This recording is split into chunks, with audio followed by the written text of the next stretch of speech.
It's G-Lean, man. G-Lean the FireBoy, man. I've been trying to get my momentum back up. It's G-Lean the FireBoy, and this is my life behind the lyrics. Like, ball.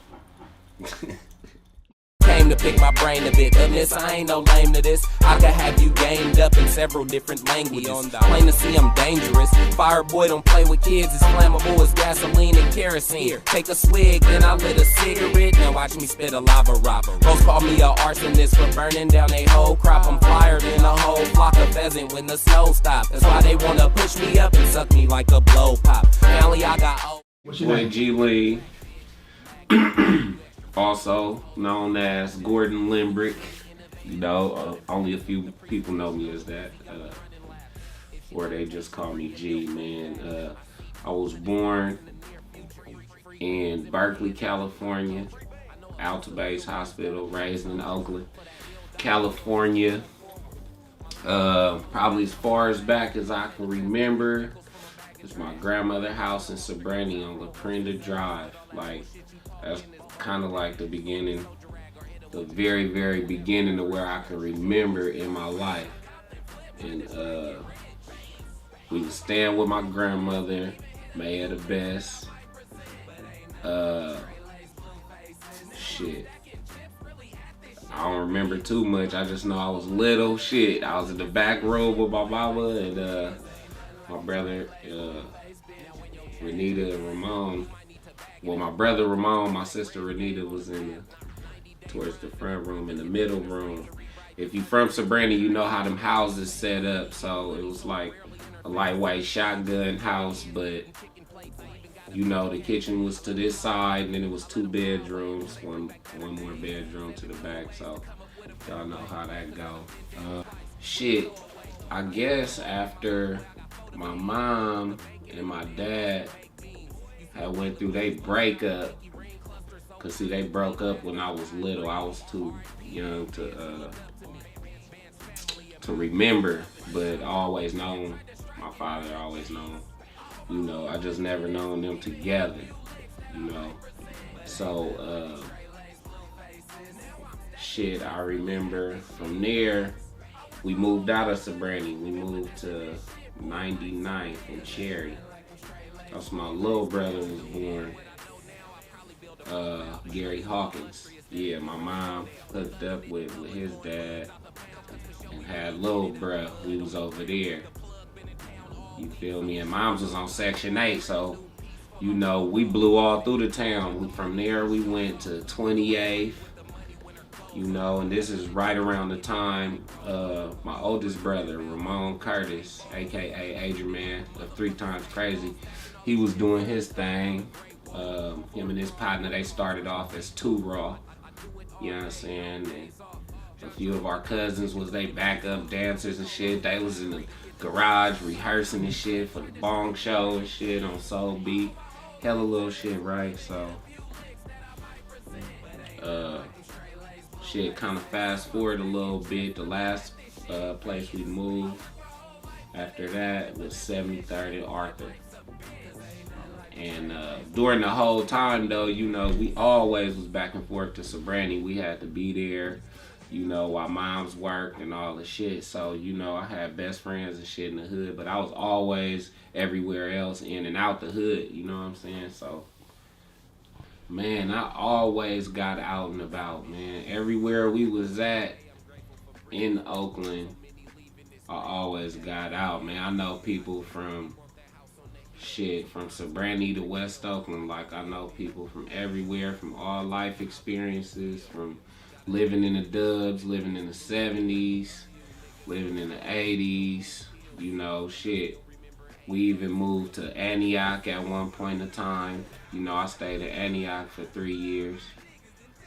Shit, we moved out there, I think in like 97. It was tumbleweeds rolling down the street. Like, the only blacks out there, like, we was like running amok out there, catting off and shit.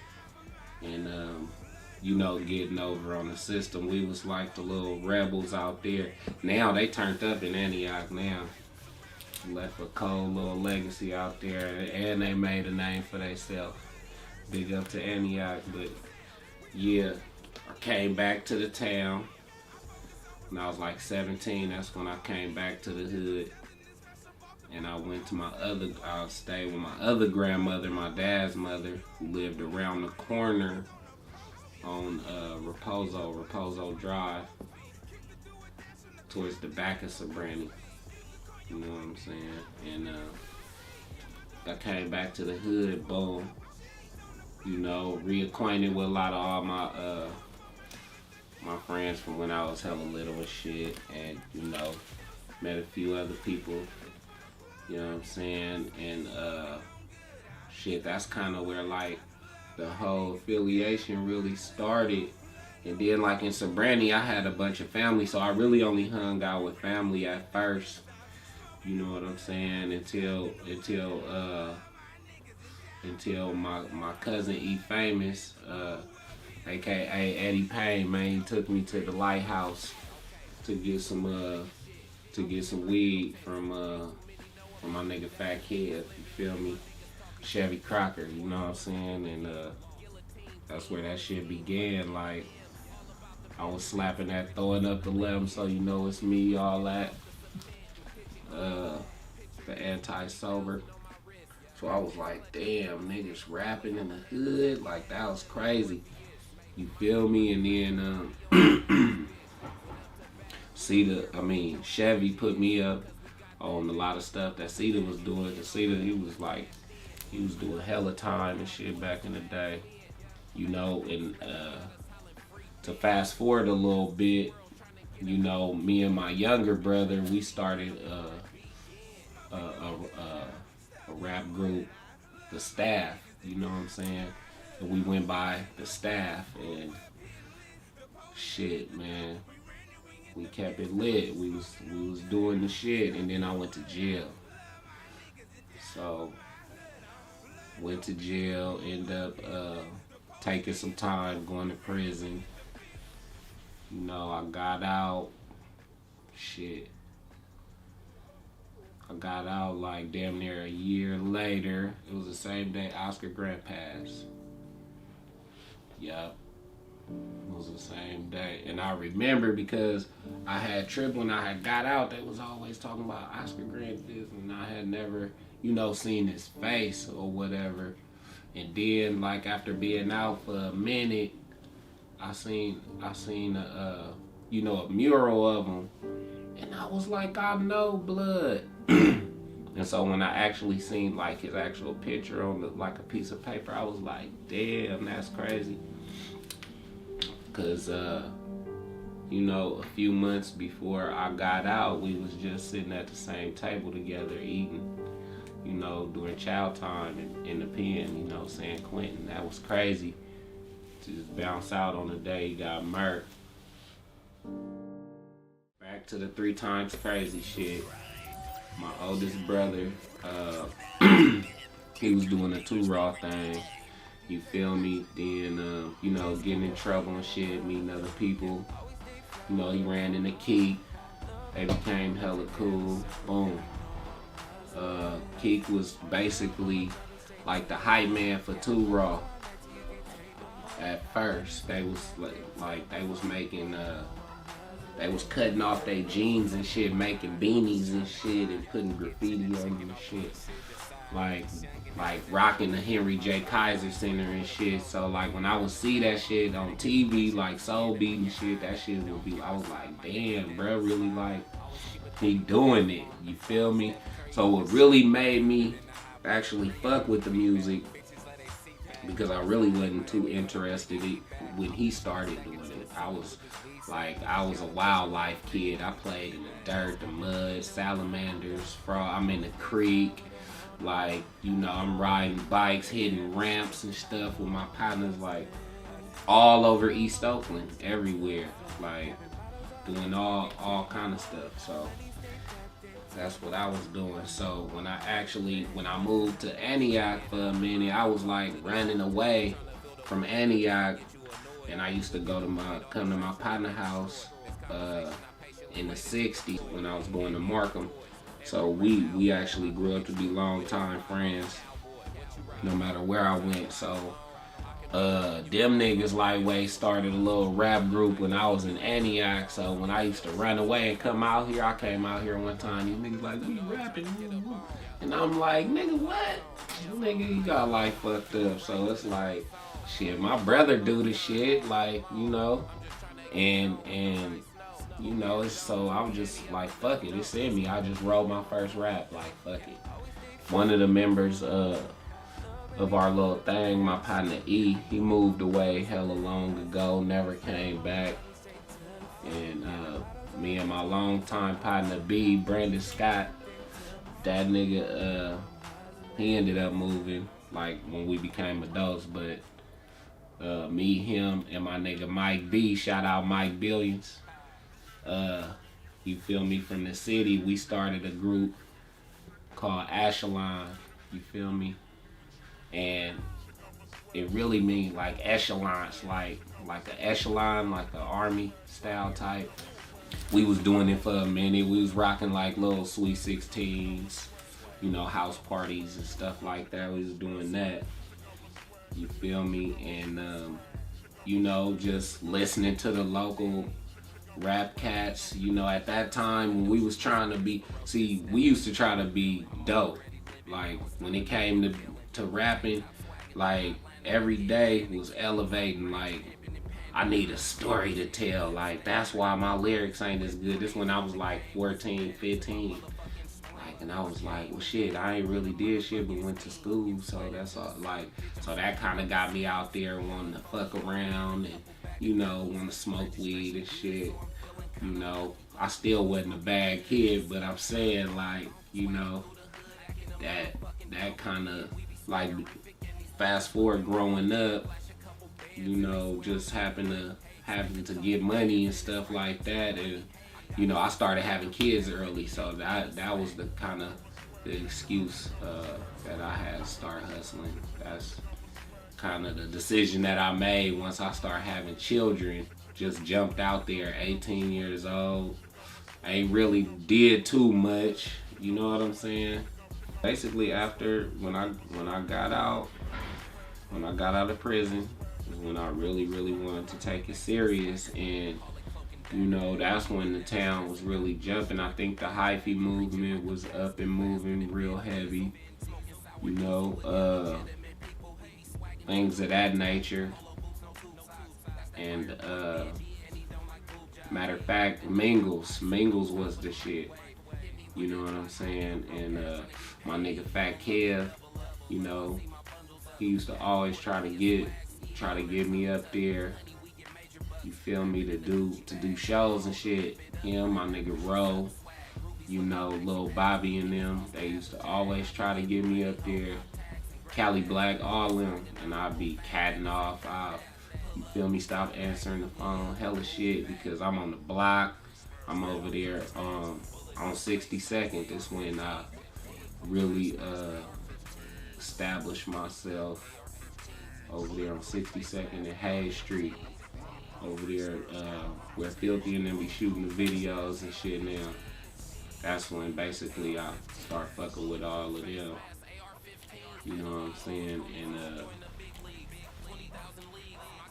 And even then I wasn't taking nothing serious. The music, that it was just, you know, we gotta get the money, we gotta run it up.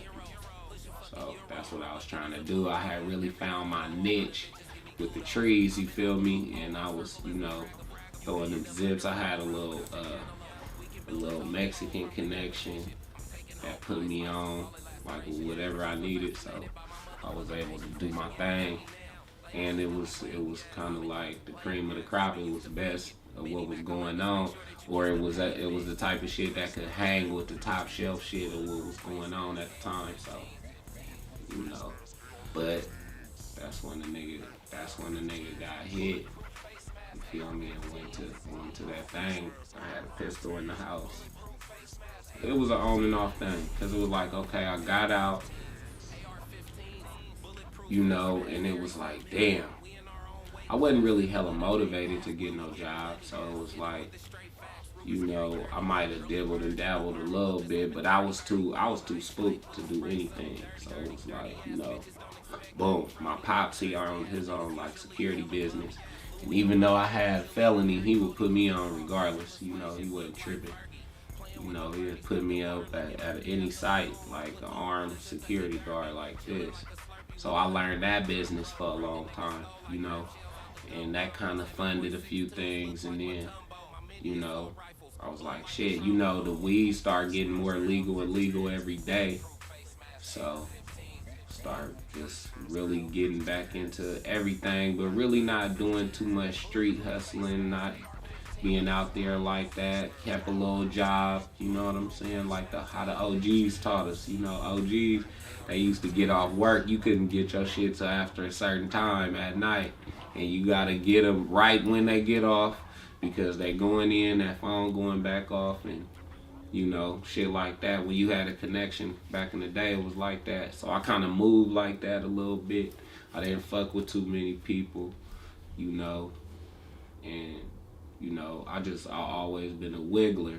So I just wiggled in and out of everything, and then, you know, then boom, the studio came back into the situation. So I didn't really know, like I was still kind of a dinosaur to all the Facebook and all that. I really didn't understand none of that shit.